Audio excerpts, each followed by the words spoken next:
हरदा जिले की टिमनी विधानसभा का एक बहुत बड़ा क्षेत्र है सिराली।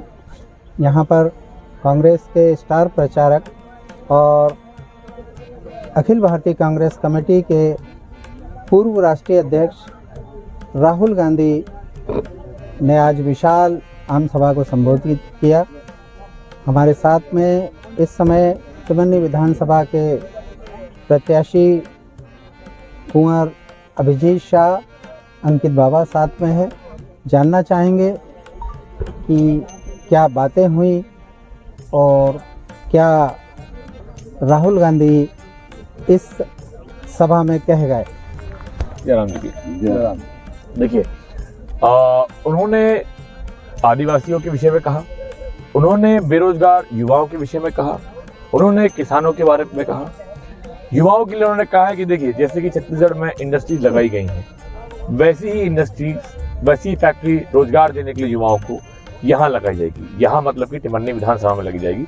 ये अपने आप में बहुत ही बड़ी बात है, क्योंकि 15 साल के उसमें देखिए, यहाँ पे बीजेपी विधायक ने एक फैक्ट्री नहीं खोली, युवाओं को रोजगार देने के बारे में सोचा तक नहीं, और इतना बड़ा नेता आता है बोल के जाता है कि हम यहाँ करवाएंगे, है ना।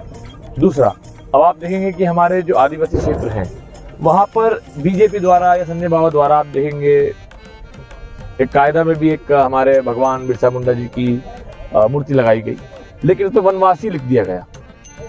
हम लोग मूल निवासी हैं, हम लोग आदिवासी हैं जो आदि अनंत काल से यहाँ रह रहा है। हम लोग वनवासी नहीं, आज ही वनवासी कह रहे हैं, कल हमको विदेशी कहने लग जाएंगे, इसमें कोई अजीब बात नहीं है। तो उन्होंने बहुत से मुद्दे हैं, उस मुद्दों पर चर्चा करी। ये अपने आप में एक बहुत बड़ी बात है। इतना बड़ा नेता इंदौर नहीं जाता, इतना बड़ा नेता हरदा नहीं आता, मतलब हरदा शहर नहीं आता, वो टिमरनी विधानसभा के सिराली में आता है। वो आदिवासी समाज के लोगों से, यहाँ के किसान भाइयों से, यहाँ से युवाओं से, उनसे मिलने आए थे। तो ये अच्छी बात है। अनुमान था कितनी जनसंख्या यहाँ राहुल जी को सुनने के लिए ग्राउंड पर उपस्थित है? देखिए, शुरू में हमें लगा था कि लगभग 50,000 के आसपास होंगे, पर वो जनता बढ़ती गई, बहुत बढ़ती गई। हमारा पंडाल छोटा हुआ, पंडाल के बाद ग्राउंड छोटा हुआ, ग्राउंड के बाद में पब्लिक जो थी, हमारा यहाँ पे कहाँ पंडाल है और कहाँ साईं मंदिर, साईं मंदिर तक पब्लिक थी। तो आप अंदाज लगा लीजिए कि मेरे ख्याल से तो 80-90 हज़ार 1 लाख भी हो सकती है। बहुत पब्लिक थी। इतनी बड़ी सभा हरदा जिले के इतिहास में आज तक नहीं हुई। क्या कहना चाहेंगे आपके विधानसभा के मतदाताओं को? मैं यही कहना चाहूँगा कि देखिए, मैंने मंच से भी कहा कि मैं सिर्फ इसलिए वोट नहीं मांगता हूँ कि मैं किसी परिवार से हूँ या मैं किसी पार्टी से हूँ। मैं इसलिए वोट मांगता हूँ कि अगर हारने के बाद भी मैंने 5 साल संघर्ष किया हो, मैंने मेहनत की हो, आपको मेरा संघर्ष दिखा हो, जो मैंने मुद्दे उठाए किसानों के लिए वो आपने देखा हो, तो मुझे वोट दीजिएगा। क्योंकि देखिए, 15 साल से उनको मौका मिल रहा है। मैं लोगों को खुला करता हूँ कि एक मौका देके देखिए। मैं अगर आपकी अपेक्षाओं पे खरा ना उतर पाऊँ तो अगली बार मत दीजिए। कोई वोट तो अपना अपना ही होता है ना, पर एक मौका तो मिलना चाहिए, संघर्ष को देखते हुए देना चाहिए। इस बार देख भी रहे हैं हम टिमनी विधानसभा में कि लोगों का रुझान आपकी तरफ है। आपकी मेहनत, जो आपने आपदाग्रस्त क्षेत्रों में जाकर लोगों का जनसहयोग किया, जो रात में बिना अपनी जान की परवाह किए, बिना किसी संसाधन के अपने साथियों के साथ में बाढ़ में आप कूद गए और लोगों की खाने की और ठहरने की आपने व्यवस्था की, तो ये तो एक बात थी।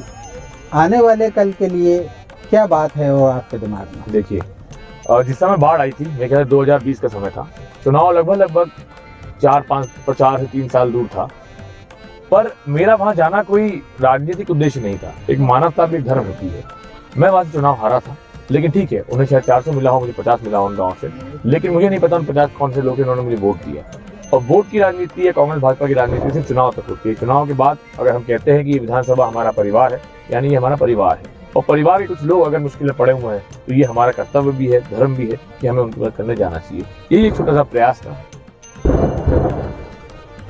और भी बहुत सी चीज़ें हैं यहाँ पर। सड़कों की दिक्कत है। एक लाखादेह से बोरपानी तक जो सड़क है मालूम किया है, तो 26 किलोमीटर की सड़क है, जो जिस पर पैदल और बाइक से भी चलना मुश्किल है। और बहुत सी जगह ऐसी हैं जहाँ नल जल योजना स्वीकृत हो गई है, ठेकेदार ने आधी अधूरी छोड़ गई है, या कहीं तो ऐसी जगह है जहाँ पर पीने के पानी तक वहाँ पर लोगों को नहीं मिल पा रहा है। तो क्या प्राथमिकता रहेंगी जीत के बाद में पहले आपकी? देखिए, आप जो बात कर रहे हैं लाखादे चूरनी बाप्तर का क्षेत्र है, ऐसे ही एक क्षेत्र है रातामाटी बिटिया चूना पानी, उस तरफ भी देखेंगे आप, वहाँ सड़क नहीं है, वहाँ बिल्कुल सड़क नहीं है। जो व्यक्ति 15 साल में वहाँ सड़क नहीं बनवा पाया वो आगे भी नहीं बनवा पाएगा। तो मेरे वहाँ के लोगों से अपील है, निवेदन है कि एक बार आप रोटी को पलट के देखिए, बदल के देखिए, क्योंकि जो व्यक्ति 15 साल का मौका मिलने के बाद भी काम नहीं करवा पाया, यानी वो आगे भी काम नहीं करवा पाएगा। आप देखेंगे कि वहाँ पे अगर डीपी जल जाती है, हमें डेगा गया था मुंडा गुरु और 2.5 साल से डीपी जली हुई थी। हम शहर में सोच भी नहीं सकते कि 2.5 साल इतना बड़ा समय होता है। वहाँ का गांव जो है वो खेत की डीपी से बेचारा पानी मतलब बिजली लेके आते थे, लेकिन हमने प्रयास किया, हम कामयाब हुए, हमने डीपी बदला दी। और हम बदला सकते हैं तो विधायक जी भी कर सकते थे, पर जैसा कि मैंने कहा कि ये निष्क्रियता है उनकी, जो करना नहीं चाहते।